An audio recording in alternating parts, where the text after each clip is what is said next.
The White Doe. Once upon a time there lived a king and queen who loved each other dearly and would have been perfectly happy if only they had a little son or daughter to play with. They never talked about it and always pretended that there was nothing in the world to wish for, but sometimes when they looked at other people's children, their faces grew sad, and their courtiers in attendance knew the reason why. One day the queen was sitting alone by the side of a waterfall which sprung from some rocks in a large park adjoining the castle.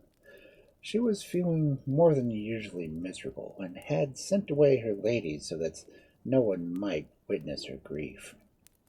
Suddenly she heard a rustling movement in the pool below the waterfall, and on looking up she saw a large crab climbing on one of the stones beside her. Great Queen, said the crab, I am here to tell you that your desire of your heart will soon be granted. But first you must permit me to lead you to the palace of the fairies, which, though hard by, has never been seen by mortal eyes because of the thick clouds that surround it. When there you will know more, that is, if you will trust me yourself. The queen had never before heard an animal speak, and was struck dumb with surprise. However, she was so enchanted at the words of the crab that she smiled sweetly and held out her hand. It was taken, not by the crab, which had stood there only a moment before, but by a little old woman smartly dressed in white, with crimson and green ribbons in her gray hair. And, wonderful to say, not a drop of water fell from her clothes. The old woman ran lightly down a path along which the queen had been 100 times before, but it seemed so different she could hardly believe it was the same. Instead of having to push her way through nettles and brambles and roses and jasmine hung around her head, while under her feet the ground was sweet with violets. The orange trees were so tall and thick that even at midday the sun was never too hot, and at the end of the path was a glimmer of something so dazzling that the queen had to shade her eyes and peep at it only between her fingers. "What can it be?" asked she, turning to her guide, who answered, Oh, that is a fairy's palace, and here are some of them coming to meet us. As she spoke, the gates swung back, and 6 fairies approached, each bearing in her hand a flower made of precious stones, but so like the real ones that only by touching it could you tell the difference. "Madam," They said, "we know not how to thank you for this mark of your confidence, but we have happiness to tell you that in a short time you will have a little daughter." The queen was so enchanted at this news that she nearly fainted with joy, but when she was able to speak, she poured out all her gratitude on the fairies for their promised gift. "And now," she said, "I ought not stay any longer, for my husband will think that I've run away, or that some evil beast has devoured me." In a little while it happened just as the fairies had foretold, and a baby girl was born in the palace. Of course, both the king and queen were delighted, and the child was called Desiree, which means desired, for she was desired for 5 years before her birth. At first the queen could think of nothing but a new plaything, but then she remembered the fairies who had sent it to her. Bidding her ladies bring up her posy of jeweled flowers which had been given to her by the palace, she took each flower in her hand and called it by name, and in turn each fairy appeared before her.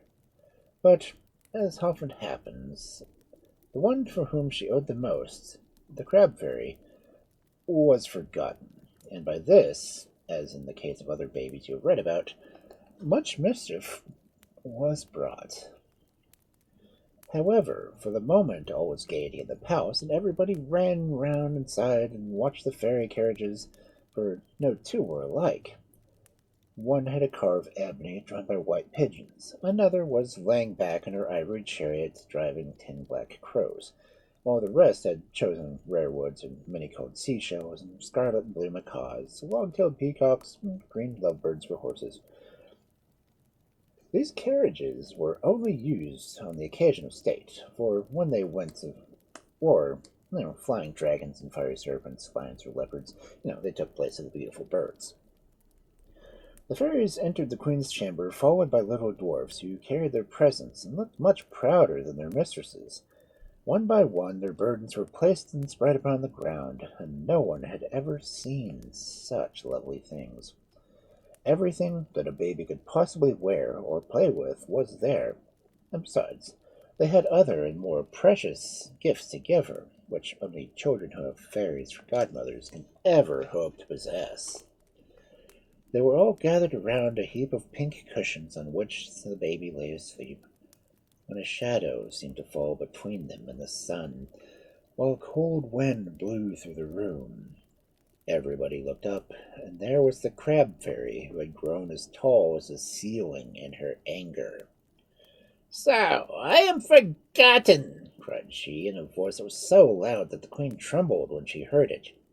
Who was it who seized you in your troubles? Who was it led you to the fairies? Who was it brought you back safely to your home again? Yet I am overlooked, while these who have done nothing in comparison are petted and thanked. The queen, almost done with terror, in vain tried to think of some explanation or apology, but there was none, and she could only confess her fault and implore forgiveness. The fairies also did their best to soften the wrath of their sister, and knowing that, like many plain people who were not fairies, she was very vain, and they entreated her to drop her crab's disguise, and to become once more one of the charming person they were accustomed to see. For some time the enraged fairy would listen to nothing, but at length the flatteries began to take effect. The crab's shell fell from her, and she shrank to her usual size, and lost some of her fierce expression. Well, she said, I will not cause the princess's death, as I had meant to do, but at the same time she will have to bear the punishment of her mother's fault, as other children have done before her. The sentence I pass upon her is that if she is allowed to see one ray of sunlight before her 15th birthday, she will rue it bitterly, and it may perhaps cost her life. And with these words she vanished through the window through which she had come, while the fairies comforted the weeping queen and took counsel how best the princess might be kept safe during her childhood. At the end of half an hour they had made up their minds to do, and at the command of the fairies a beautiful palace sprang up, close to that of the king and queen, but different from every palace in the world in having no windows, and only a door right under the earth. However, once within, daylight was hardly missed, so brilliant were the multitudes of tapers that were burning on the walls. Now, up to this time, the princess's history has been like the history of many princesses you've probably read about. But when the period of her imprisonment was nearly over, her fortunes, they took another turn. For almost 15 years, the fairies had taken care of her and amused her and taught her, so that when she came into the world she might be no whit behind the daughters of other kings, and all that make princesses charming and accomplished. They all loved her dearly, but the fairy Tulip loved her most of all, and as the princess's 15th birthday drew near, the fairy began to tremble lest something terrible might happen, some accident which they could not foresee.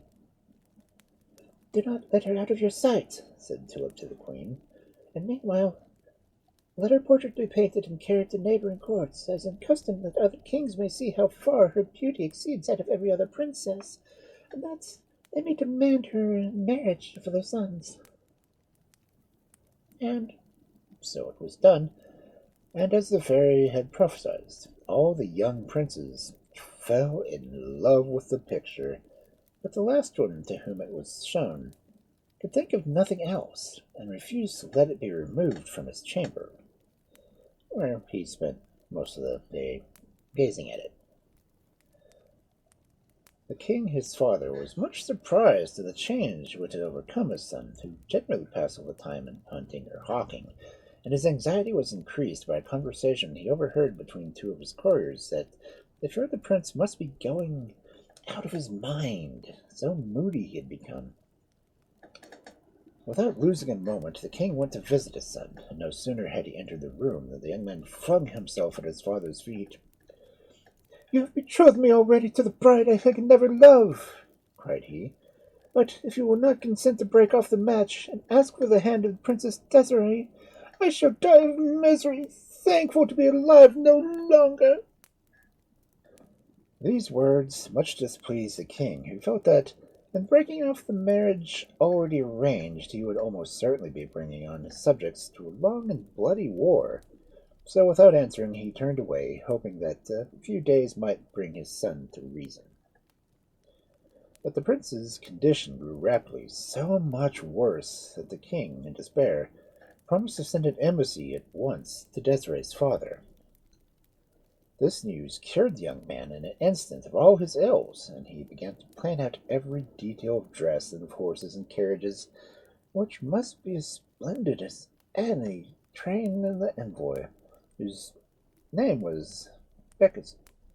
This news cured the young man in an instant of all his ills, and he began to plan out every detail of dress and of horses and carriages which were necessary to make the train of the envoy, whose name was Bacchusque, as splendid as possible. He longed to form part of the embassy himself, if only in disguise of a page, but the king would not allow, for the prince had to content himself with searching the kingdom for anything that was rare and beautiful to send to the princess. Indeed, he arrived just as the embassy was starting, with his portrait, which had been painted in secret by the court painter. The king and queen wished for nothing better than their daughter to marry into such a great and powerful family, and received the ambassador with every sign of welcome. They even wished him to see Princess Desiree, but this was prevented by the fairy Tulip, who feared some ill might come of it. "And be sure to tell him," added she, "the marriage cannot be celebrated until she is 15 years old, or else some terrible misfortune may happen to the child." So when Berescu, surrounded by his train, made a formal request that the Princess Desiree might be given in marriage to his master's son, the king replied that he was much honored and would gladly give his consent, but that no one could even see the princess till her 15th birthday, as the spell laid upon her in the cradle as the spiteful fairy would not cease to work until that was past. The ambassador was greatly surprised and disappointed, but he knew too much about fairies to venture to disobey them. Therefore he had to content himself with presenting the prince's portrait to the queen, who lost no time in carrying it to the princess. As the girl took it in her hands, it suddenly spoke, as it had been taught to do, and uttered a compliment of the most delicate and charming sort, which made the princess flush with pleasure. "How would you like to have a husband like that?" asked the queen, laughing. "As if I knew anything about husbands," replied Desiree, who had long ago guessed the business of the ambassador. "Well, he will be your husband in 3 months," answered the queen, ordering the prince's presents to be brought in. The princess was very pleased with them and admired them greatly. Then the queen noticed that all the while her eyes constantly strayed from the softest silks and most beautiful jewels to the portrait of the prince. The ambassador, finding that there was no hope of his being allowed to see the princess, took his leave and returned to his own court, but here a new difficulty appeared. The prince, though transported with joy at the thought of Desiree was indeed to be his bride, was bitterly disappointed that she had not been allowed to return with Bescue, as he had foolishly expected, and never having been taught to deny himself anything or to control his feelings, he fell as ill as he had done before. He would eat nothing, nor take pleasure in anything, but lay in a heap of cushions, gazing at the picture of the princess. "If I have to wait 3 months before I can marry the princess, I shall die!" Olga was all the sport boy would say, and at length the king, in despair, resolved to send a fresh embassy to Desiree's father to implore him to permit the marriage to be celebrated at once. I would have presented the prayer in person, he added in his letter, but my great age and infirmaries do not suffer me to travel. However, my envoy has orders to agree to any arrangement you may propose.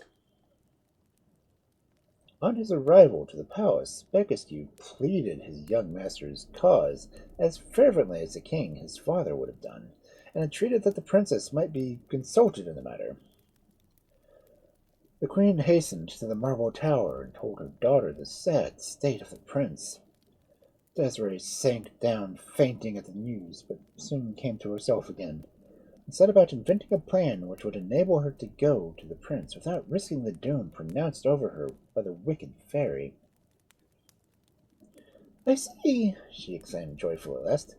Let a carriage be built through which no light can come, and let it be brought into my room.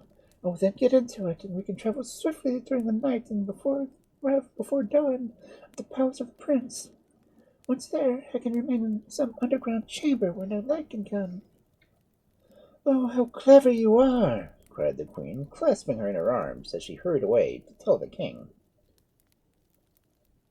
What a wife our prince will have, said Besicue, bowing low, but I must hasten back with the tidings and to prepare the underground chamber for the princess. And so he took his leave.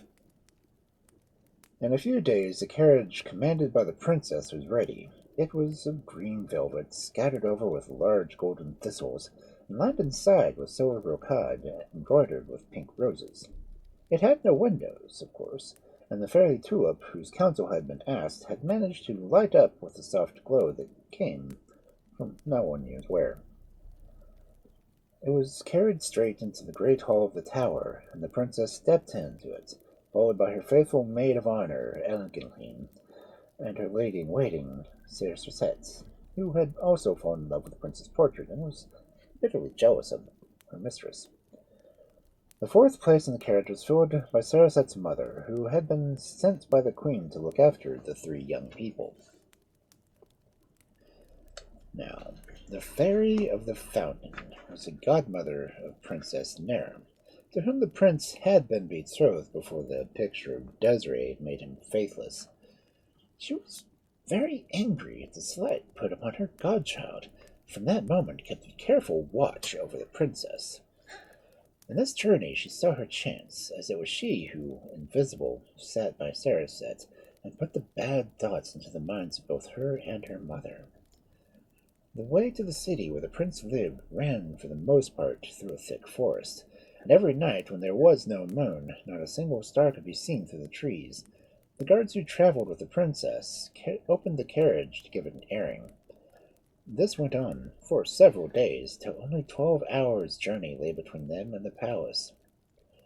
The Saraset persuaded her mother to cut out a great hole in the side of the carriage with a sharp knife, which she herself had brought for the purpose. In the forest the shadows were so intense that no one perceived what she had done. But when they left the last trees behind them, they emerged into an open country. The sun was up. For the first time since her babyhood, Desiree found herself in the light of day. She looked up with surprise at the dazzling brilliance that streamed through the hole, then gave a sigh which seemed to come from her heart. The carriage door swung back, as if by magic, and a white doe sprang out, and the moment was lost to the sight of the forest. But, quick as she was, Eglantine, her maid of honor, had no time to see where she went, and jumped from the carriage in pursuit of her, and followed at the distance by guards. Saraset and her mother looked at each other in surprise and joy. They could hardly believe their good fortune, for everything had happened exactly as they had wished. The first thing to be done was to conceal the hole which had been cut, and when this was managed, with the help of the angry fairy, though did not know it, Saraset hastened to take off her clothes and put on those of the princess, placing the crown of diamonds on her head. She found this heavier than she had expected, but then she had never been accustomed to wear crowns, which, makes all the difference. At the gates of the city, the carriage was stopped by a guard of honor sent by the king to escort his son's bride. Though Saraset and her mother, of course, could see nothing of what was going on outside, they heard plainly the shouts of welcome from the crowds along the streets. The carriage stopped at length in the vast hall which Bakascu had prepared for the reception of the princess. The Grand Chamberlain and Lord High Steward were awaiting her, and when the false bride stepped into the brilliantly lit room, they bowed low, and they had orders to inform His Highness the moment she arrived. The prince, whom the strict etiquette of the court had prevented from being present in the underground hall, was burning with impatience in his own apartments. "So she has come," cried he, throwing down the bow he had been pretending to mend. "Well, was I not right? Is she not a miracle of beauty and grace? And has she her equal in the whole world?" The ministers looked at each other and made no reply, till at length the chamberlain, who was the bolder of the two, observed, My lord, as to her beauty, you can judge that for yourself. No doubt it is great as you say, but at present it seems to have suffered, as it's natural, from the fatigues of the journey." That was certainly not what the prince had expected to hear. Could the portrait have flattered her? He had known such things before, and a cold shiver ran through him. But with an effort he kept from further questioning, and only said, "Has the king been told that the princess is in the palace?" Yes, your highness, he has probably already joined her. "Then I will go too." As weak as he was from his long illness, the prince descended the staircase, supported by ministers, and entered the room just in time to hear his father's loud cry of astonishment and disgust at the sight of Saraset. "There has been some treachery at work," he exclaimed, while the prince leant, dumb with horror, against a doorpost. But the lady-in-waiting, who had been prepared for something of the sort, advanced, holding in her hand the letters which the king and queen had entrusted to her. "This is the Princess Desiree," she said, pretending to have heard nothing, "and I have the honor to present you these letters from my liege lord and lady, together with a casket containing the princess's jewels." The king did not move or answer her, so the prince, leaning on the arm of Bakassu, approached a little closer to the false princess, hoping against hope that his eyes had deceived him. But the longer he looked, the more he agreed with his father that there was treason somewhere. For in no single respect did the portrait resemble the woman before him. Saraset was so tall that the dress of the princess did not reach her ankles, so thin that her bones showed through the stuff. Besides, that her nose was hooked and her teeth black and ugly. In his turn, the prince stood rooted to the spot.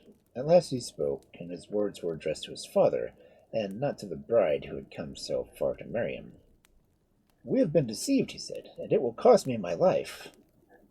And he leaned so heavily on the envoy that Bakascu feared he was going to faint, lest he laid him on the floor. For some minutes no one could attend to anybody but the prince, but as soon as he revived, the lady-in-waiting made herself heard. "Oh, my lovely princess, why did we ever leave home?" cried she. "The king your father will avenge the insults that have heaped upon you. We will tell him how you've been treated." "I will tell him myself," replied the king in wrath. "He promised me a wonder of beauty, and he sent me a skeleton. I am not surprised that he has kept her for 15 years hidden away from the eyes of the world. Take them both away." He continued, turning to his guards. "Lodge them in the state prison. There is nothing more I have to learn of this matter." His orders were obeyed, and the prince, loudly bewailing his sad fate, was led back to bed, where for many days he lay in a high fever. At length he slowly began to gain strength, but his sorrow was still so great that he could not bear the sight of a strange face, and he shuddered at the notion of taking his proper part in the court ceremonies. Unknown to the king, or to anybody but Bakascu, he planned that, as soon as he was able, he would make his escape and pass the rest of his life alone in a solitary place. It was some weeks before he had regained his health sufficiently enough to carry out his design, but finally, one beautiful starlit night, he and two friends stole away, and when the king woke the next morning, he found a letter lying on by his bed, saying that his son had gone, and he knew not where. He wept bitter tears at the news, for he loved the prince dearly, but he felt that perhaps the young man had done wisely, and he trusted to time and Bakascu's influence to bring the wanderer home. And while these things were happening, what had become of the White Dome? Though she sprang from the carriage, she was aware of some unkind fate had changed her to an animal. Yet, till she saw herself in a stream, she had no idea what it was. Is it really I, Desiree? She said to herself, weeping. What wicked fairy can have treated me so, that I shall never, never take my own shape again? I only comfort that in the great forest full of lions and serpents, my life will be a short one. Now the fairy Tulip was much grieved by the sad fate of the Princess Desiree, as Desiree's own mother could have been if she had known of it. Still, she could not help feeling that if the king and queen had listened to her advice, the girl would be at this time safely within the walls of her new home.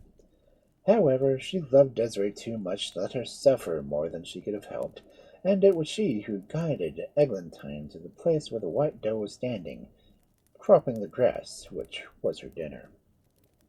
At the sound of footsteps, the pretty creature lifted her head, and when she saw her faithful companion approaching, she bounded towards her and rubbed her head on Eglantine's shoulder. The maid of honor was surprised, but she was fond of animals, and stroked the white doe tenderly, speaking gently to her all the while. Suddenly the beautiful creature lifted her head and looked up into Eglantine's face, with tears streaming from her eyes. A thought flashed through her mind, and quick as lightning the girl flung herself on her knees, and lifting the animal's feet, kissed them one by one. My princess, my dear princess, cried she. And again the white doe rubbed her head against her, for she thought the spiteful fairy had taken away her power of speech, and she had not deprived her of her reason. All day long the two remained together. While Eglantine grew hungry, she led by the white doe to the part of the forest where pears and peaches grew in abundance. But as night came on, the maid of honor was filled with terrors of wild beasts which had beset the princess during their first night in the forest. Is there no hut or cave we could go into? Asked she. But the doe only shook her head, and the two sat down and wept with fright. The fairy Tulip, who, in spite of her anger, was very soft-hearted, and, touched at their distress, flew quickly to their help. I cannot take away the spell altogether, said she, for the fairy of the fountain is stronger than I, but I can shorten the time of your punishment, and am able to make it less hard. For as soon as darkness falls, you shall resume your own shape. And to think that by and by she would cease to be a white doe, indeed that she would once cease to be one during the night, was for that one present joy enough for Desiree, and she skipped about in the grass in the prettiest manner. Go down this path in front of you, continued the fairy, smiling as she watched her. Go straight down the path, and you will soon reach a little hut where you will find shelter.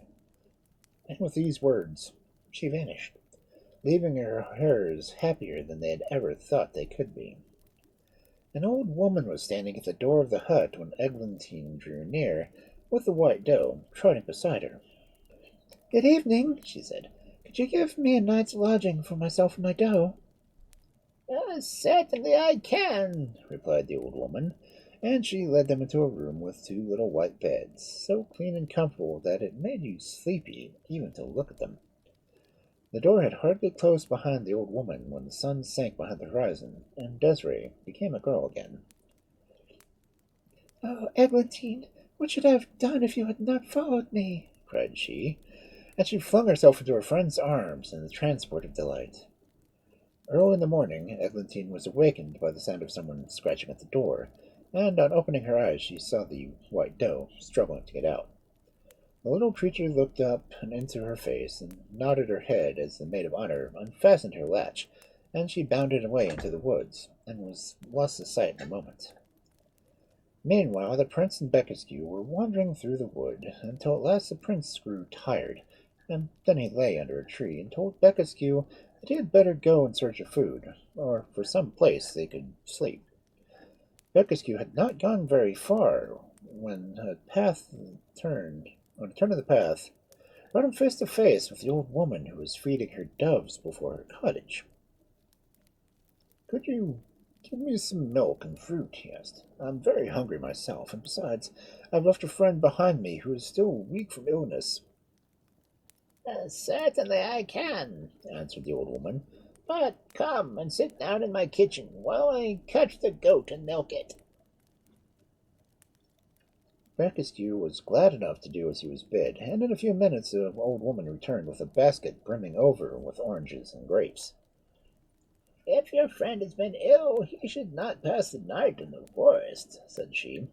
I have room in my hut, tiny enough, it is true, but better than nothing, and to that you are both very welcome.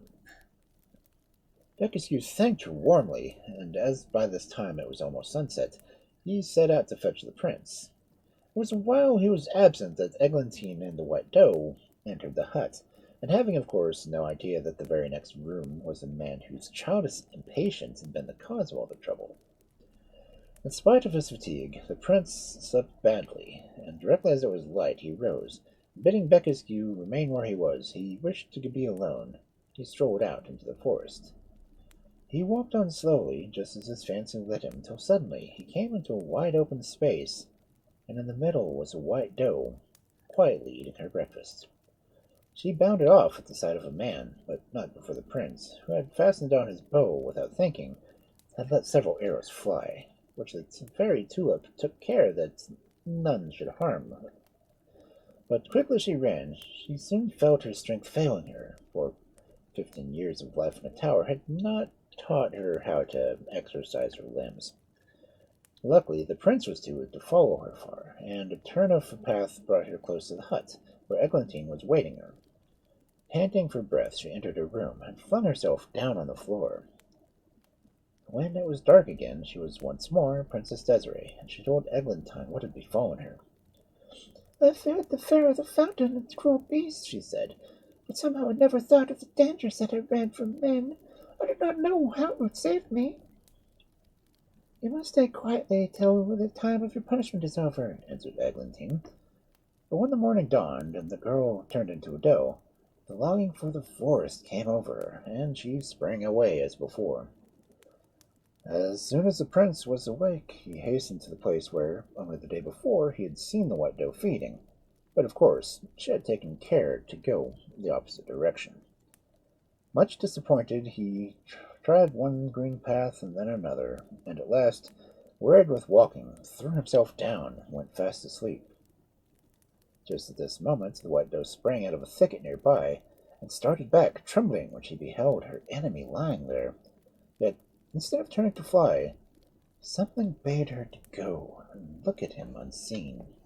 As she gazed, a thrill ran through her, for she felt that, worn and wasted though he was by illness, it was the face of her destined husband. Gently stooping over him, she kissed his forehead, and at her touch he awoke. For a moment they looked at each other, and to his amazement he recognized the white doe which had escaped him the previous day. But in an instant the animal was aroused to a sense of her danger, and she fled with all her strength into the thickest part of the forest. Quick as lightning, the prince was on her track, but this time it was with no wish to kill or to even wound the beautiful creature. Pretty doe, stop, I won't hurt you, cried he, but his words were carried away by the wind. At length the doe could run no more, and when the prince reached her, she was lying stretched out on the grass, waiting for her death blow. But instead, the prince knelt at her side and stroked her, and bade her fear nothing, that he would take care of her. So he fetched a little water from the stream in his horn hunting cap, and then, cutting some branches from the trees, he twisted them into a leader, which he covered with moss, and he laid the white doe gently on it. For a long time they remained thus, but when Desiree saw the way the light struck the trees, that the sun must be getting near to setting, she was filled with alarm lest the darkness should fall, and the prince should behold her in her human shape. No, he must not see me for the first time here, she thought, and instantly began to plan on how to get rid of him.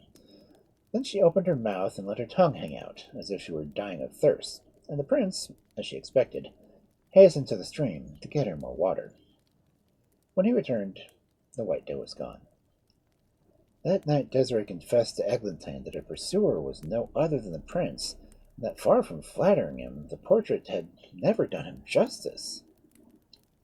It was not hard to meet him in this shape, she wept, and we both love each other so much. Eglantine comforted her and reminded her that in a short time all would be well. The prince was very angry at the Flight of the White Doe, for he had taken so much trouble. And returning to the cottage, he poured out his adventures and his wrath to Becasque, who would not help smiling. "She will not escape me again," cried the prince. "If I hunt her every day for a year, I will have her at last." And, in this frame of mind, he went to bed. When the White Doe entered the forest the next morning, she had not made up her mind whether she would go and meet the prince, or whether she should shun him and hide in the thickets of which he knew nothing. She decided that the last plan was the best, and so it would have been if the prince had not taken the very same direction in search of her. Quite by accident, he caught sight of her white skin shining through the bushes, and at the same instant she heard a twig snap under his feet. In a moment she was up and away, but the prince, not knowing how else to capture her, aimed an arrow at her leg, which brought her to the ground. The young man felt like a murderer as he ran hastily up to where the White Doe lay, but he did his best to soothe the pain she felt, which, in reality, was the last part of the punishment sent by the fairy of the fountain. First he brought her some water, and then he fetched her some healing herbs, and having crushed them in his hand, laid them on the wound. What a wretch I have been to hurt you," he cried, resting her upon his knees. "And now you will hate me and fly from me forever." For some time the doe lay quietly where she was, but, as before, she remembered that the hour of her transformation was near. She struggled to her feet, but the prince would not hear of her walking, and thinking the old woman might be able to dress her wound better than he could, he took her into his arms to carry her back to the hut. But, small as she was, she made herself so heavy that after staggering a few steps under her weight, he laid her down, and tied her fast to a tree with some of the ribbons of his hat. This done, he went away to get help. Meanwhile, Eglantine had grown very uneasy at the long absence of her mistress, and had come out to look for her. Just as the prince passed out of sight, the fluttering ribbons danced before her eyes, and she descried her beautiful princess bound to a tree. With all her might she worked at the knots, but not a single one could she undo, though all appeared so easy. She was still busy at them when a voice behind her said, "Pardon me, fair lady, but that is my doe you are trying to steal." "Excuse me, good knight," answered Eglantine, hardly glancing at him, "but it is my doe that is tied up here. If you wish for a proof of it, you can see if she knows me or not. Touch my heart, little one," she continued, dropping to her knees, and the doe lifted up one forefoot and laid it on her side. "Now put your arms around my neck and sigh." And again the doe did as she was bid. "You are right," said the prince, "but it is with sorrow I give her up to you, for though I have wounded her, yet I love her deeply." To this Eglantine answered nothing, but carefully raising up her doe, she led her slowly to the hut. Now both the prince and Becasque were quite unaware that the old woman had so many guests beside themselves, and following afar were much surprised to behold Eglantine and her charge enter the cottage. They lost no time in questioning the old woman, who replied that she knew nothing about the lady and her white doe who slept in the chamber occupied by the prince, by her friend, but they were very quiet and paid her well. Then she went back to her kitchen. "Do you know," said Becasque, when they were alone, "I'm certain that the lady we saw is a maid of honor to Princess Desiree, whom I met at the palace, and as her room is next to this, it will be easy to make a small hole through which I can satisfy myself whether I am right or not." So taking a knife out of his pocket, he began to saw away at the woodwork. The girl heard the grating noise, but was fancying it was a mouse, and paid no attention. Becasque was left in peace to pursue his work. At length the hole was large enough for him to peep through, and the sight was one to strike him dumb with amazement. He had truly guessed. The tall lady was Eglantine herself, but the other, where had he seen her? Ah, now he knew. It was a lady from the portrait. Desiree, in a flowing dress of green silk, was lying stretched out upon cushions, and as Eglantine bent over her to bathe the wounded leg, she began to talk. "Oh, let me die," cried she, "rather than go on leading this life. You cannot tell the misery of being a beast all day and unable to speak to the man I love, to whose impatience I owe my cruel fate. And even so, I cannot bring myself to aid him." These words, though low as they were spoken, reached Becascu, who could hardly believe his ears. He sat silent for a moment, then, crossing to the window out of which the prince was gazing, he took his arm and led him across the room. A single glance was sufficient to show the prince that it was indeed Desiree, and how another had come to the palace bearing her name, at that instant he neither knew nor cared. Stealing on tiptoe from the room, he knocked at the next door, which was opened by Eglantine, who thought it was the old woman during their supper. She started back at the sight of the prince, whom this time she also recognized, but he thrust her aside and flung himself at the feet of Desiree, to whom he poured out his heart. Dawn found them still conversing. The sun was high in the heavens before the princess perceived that she retained her human form. Ah, how happy she was when she knew that the days of her punishment were over. With a glad voice she told the prince the tale of her enchantment. So, the story ended well after all, and the fairy Tulip, who turned out to be the old woman of the hut, made the young couple such a wedding feast that had never been seen since the world began, and everyone was delighted, except Sarisette and her mother, who were put in a boat and carried to a small island where they had to work hard for the living.